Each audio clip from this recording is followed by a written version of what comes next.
राबिया। अरे दीदी नमस्ते। नमस्ते। मैं आपको ही याद कर रही थी दीदी। बैठिए दीदी। हाँ, आराम से। और कैसी तबीयत है तुम्हारी? और बच्ची कैसी है? हम दोनों ही बहुत अच्छे हैं दीदी। नमस्ते दीदी। नमस्ते अब्दुल। सबसे पहले तो तुम दोनों को बहुत बहुत मुबारक हो। भाई अब्दुल तो बहुत खुश लग रहा है बिटिया के आने से। क्यों नहीं दीदी, ये है ही इतनी प्यारी। मगर दीदी थोड़ी ये सुस्त रहती है और कमजोर भी है। सच में बहुत ही प्यारी बच्ची है, बस इसका वजन सामान्य से कम है। इसलिए बेहतर होता अगर तुम इसे सरकारी स्वास्थ्य केंद्र में मौजूद SNCU यानी सिक न्यूबॉर्न केयर यूनिट या NBSU यानी न्यूबॉर्न स्टेबलाइजेशन यूनिट में भर्ती कराते, क्योंकि वहाँ ऐसे शिशुओं की देखभाल के लिए विशेष सुविधाएं मौजूद हैं। जी दीदी।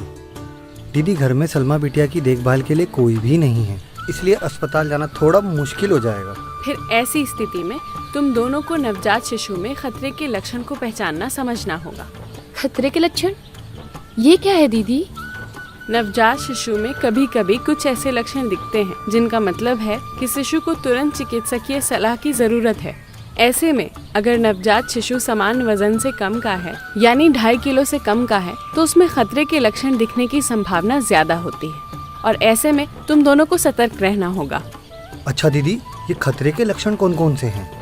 अगर नवजात शिशु में ये खतरे के लक्षण दिखे तो उसे तुरंत अस्पताल ले जाना चाहिए। जैसे उसे तेज बुखार है या शरीर छूने पर ज्यादा ठंडा या गर्म लगे, उसकी पसली तेज चले या अगर वो तेज तेज सांस ले रहा हो, पीलिया, डायरिया, नाभि में किसी प्रकार का संक्रमण है, अगर बच्चा अत्यधिक रो रहा हो, बच्चा सुस्त है यानी कम सक्रिय है, अगर असमान तरीके से झटके आ रहे हों, शरीर पे फपोले हो, कोई जन्मजात विकृति हो या दूध पीकर बार बार उल्टी कर देता हो या स्तनपान ठीक से नहीं कर पा रहा हो। दीदी ये लक्षण अगर हमें दिखे तो हमें तुरंत क्या करना चाहिए?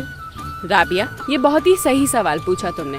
ये सारे लक्षण किसी संक्रमण या बीमारी के हो सकते हैं, जिसके दिखते ही उसकी सही जांच और समय पर इलाज होना बहुत जरूरी है। इन लक्षणों के कारण और निवारण जानने के लिए बच्चे को किसी कुशल चिकित्सक को दिखाना ही हमारी जिम्मेदारी है और इसमें जरा भी लापरवाही नहीं करनी चाहिए। इसलिए बच्चे को लेकर तुरंत अस्पताल जाना चाहिए। कई बार हम खतरे के लक्षणों की अनदेखी करते हैं, जिसके कारण बच्चे की जान को खतरा हो सकता है। इसलिए लापरवाही बिल्कुल नहीं। मैं भी जन्म से अगले 42 दिन तक बिटिया को देखने आती रहूंगी ताकि बच्ची को पूरी देखभाल मिल सके। जी दीदी। नवजात शिशु में खतरे के लक्षण की करें तुरंत पहचान। सतर्क और जागरूक माँ बाप की यही है पहचान।